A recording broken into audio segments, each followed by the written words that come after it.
Bonjour tout le monde, ici Virginie Gabriel, coach et thérapeute en résilience. J'espère que vous allez bien les lucioles. Nous sommes mercredi et le mercredi c'est la journée des défis. Je voudrais revenir sur un sujet, la sortie de zone de confort. On en avait déjà discuté, on a déjà eu un petit live à ce sujet également. Je voudrais un petit peu revenir là-dessus parce que j'ai l'impression que pour certaines personnes, la sortie de zone de confort, ce sont des choses énormes à accomplir dans la journée ou dans leur mois ou dans leur année ou dans leur projet. En réalité, la sortie de zone de confort, c'est une sorte de routine qu'on doit aménager pour s'entraîner au fur et à mesure pour que ça devienne beaucoup plus facile de changer nos habitudes, nos routines, nos façons de penser, nos façons de faire, nos façons de manger, nos façons de s'occuper de nous et de parler aux autres, etc. En fait, ce sont plein de petites choses, plein de petits détails. Mais quand on le fait qu'une seule fois, c'est un effort parce que on est obligé d'y penser, on est obligé de contrer et de résister par rapport à nos habitudes, par rapport à nos réflexes, par rapport à notre impulsivité. Mais quand on s'entraîne, c'est un peu comme un sportif, plus on s'entraîne à le faire et plus c'est facile et plus c'est fluide et plus ça devient un automatisme. Alors je voudrais vous proposer quelque chose pour cette semaine, donc les sorties de zone de confort. Au moins en faire une chaque jour. Je vais vous donner quelques exemples, vous allez voir si ça vous parle, et puis vous pouvez en choisir plein d'autres, il n'y a aucune importance, c'est à vous de voir si c'est confortable et inconfortable. Ce que je veux vous proposer aussi, c'est déjà de déterminer ce que c'est qu'une sortie de zone de confort. Donc comme je vous l'ai dit tout à l'heure, ce n'est pas forcément les grosses zones où là vous êtes complètement tétanisé et que vous êtes obligé de fournir un effort incommensurable, pas du tout. Mais en même temps, sortie de zone de confort, ça ne veut pas dire non plus, bon ça allez, c'est un petit truc sympa, ça va, c'est pas trop dur. Ça n'a pas l'air de vous coûter beaucoup d'énergie ou beaucoup d'efforts pour faire ça. Donc c'était entre les deux en fait. C'est quelque chose qui est suffisamment inconfortable pour vous dire que je suis sortie de ma zone de confort, mais pas trop inconfortable pour vous dire je suis capable de le faire et je l'ai réussi. Donc ni trop, ni pas assez. Donc voici quelques exemples. Ça peut être par exemple pendant vos repas, vous n'avez pas l'habitude de manger, comme certains en tout cas, beaucoup de légumes. Eh bien cette fois-ci, vous pourriez essayer de mettre à chaque repas des légumes en plus grande quantité par exemple.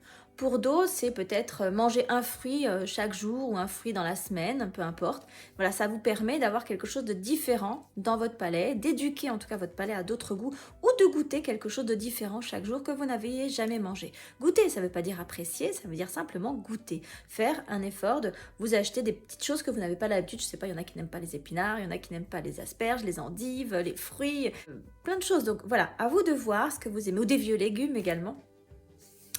Ou tout simplement aussi, ça pourrait être, vous n'avez pas l'habitude de faire du sport, parce que vous avez peur d'avoir mal, ou parce que vous dites que vous n'avez pas le temps. Eh bien, qui vous empêche de faire, je ne sais pas moi, une marche pendant 5 minutes pour aller chercher le pain? Alors il y en a qui le font déjà, mais ceux qui ne le font pas, ça pourrait être ça. Tous les jours, vous vous dites, ok, je vais sortir de ma zone de confort, plutôt que de prendre ma voiture, je vais y aller à pied.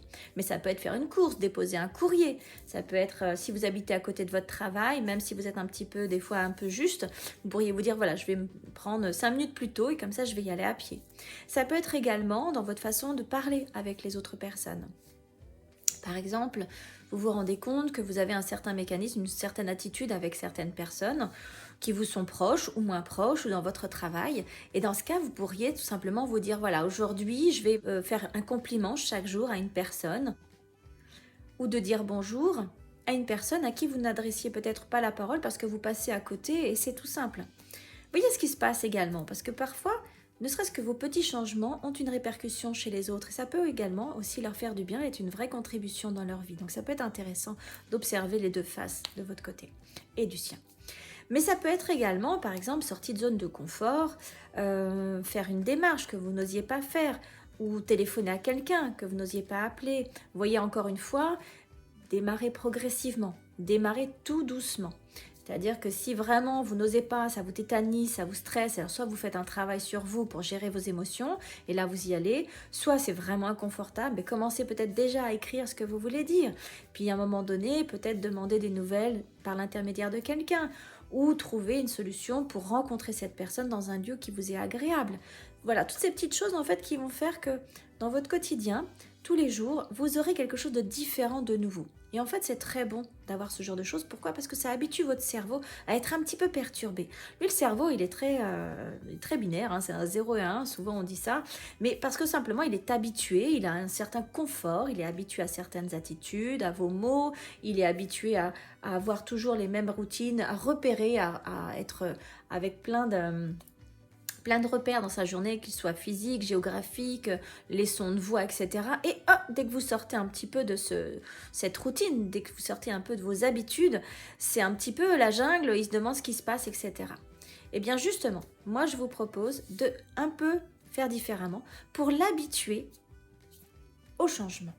Parce que si vous l'habituez au changement dès maintenant, avec des petits détails comme ça, au bout d'un moment, quand vous allez vouloir vraiment transformer les choses, il sera plus dans une zone aussi inconfortable que ça parce qu'il aura eu l'habitude de se mettre en mouvement, de s'adapter, de progresser, de ne pas squeezer complètement vos efforts et du coup, vous allez pouvoir jongler avec lui pour avancer dans vos projets et vraiment faire des vrais changements dans votre vie. Mais encore une fois, un petit pas à la fois, donc une petite zone de confort, dépasser, puis après une autre, puis après une autre, puis après une autre, etc., etc. Voilà pour mon défi du mercredi. J'espère que vous allez bien. Si vous avez aimé cette vidéo, si vous partagez tout ça, eh bien n'hésitez pas à le partager à d'autres, mais aussi à le partager dans vos commentaires en me disant ce que vous en pensez, où ça se passe pour vous, le changement. Donc je vous souhaite une excellente fin de journée et je vous dis à très bientôt. Ciao!